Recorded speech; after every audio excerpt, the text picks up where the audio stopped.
Hi guys, Jacqueline Hawkins here. Today I want to bust a myth about talent. Okay, many of you have asked me if my daughter is talented enough, will she get recruited? Valid question. I get asked a ton, like I said. But before I eliminate this myth, my question back is always, what does talent mean to you? Because even if you as a parent or her current coach thinks that she is talented enough, a college coach may have a different definition of what that means. But that's not my point. Okay. The myth surrounding talent is that some people were just born with more than others, that some people are just naturally gifted and some aren't. And that's just the way it is, right? That whatever you're going to be was predetermined when you were born. Guess what, guys? That's complete BS. It's simply not true. As human beings, we are built to adapt. Have any of you heard the phrase improvise, adapt, and overcome?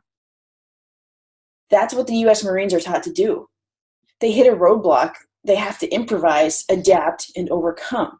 Whatever that roadblock is. It's in our ability to adapt that allows us to respond to change and respond to stressors and respond to repetition. And you have to be obsessed with repetition and be willing to put in the time and hard work to be the best at what you do.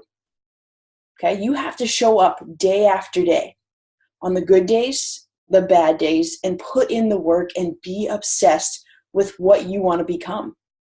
And that repetition that you need to actually gain a skill follows that obsession. So in you right now, you want to find that obsession and start building on it. Okay? It may just be a flame today, but it can become a raging fire. But it needs your time and attention. You have to take that interest, that spark of desire, and turn it into fire. Because if you do the work, if you do the things day in and day out, the backbreaking work, pushing through the pain, fighting through, falling, failing, getting back up again, doing it again, practicing, and then looking in the mirror at the end of the day and asking yourself, what could I have done better?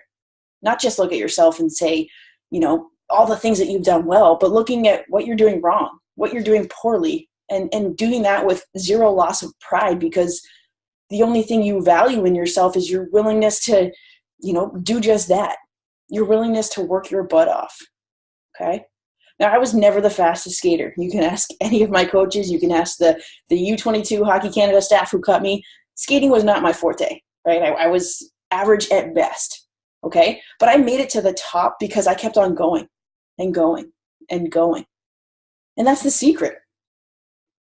Really, there really is nothing more than that. The players you see at the highest level, they are the ones that didn't give up.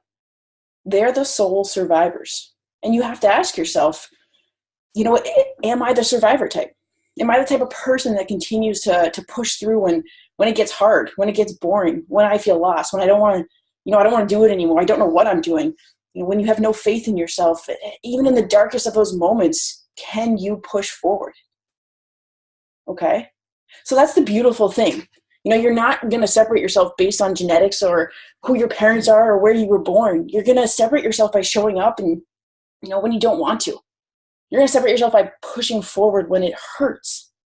You're going to separate yourself by always moving forward. And even if, that forward means falling flat on your face. Okay? So I guess what I'm saying is never lose sight of that, because it's the person that keeps going that can't be defeated.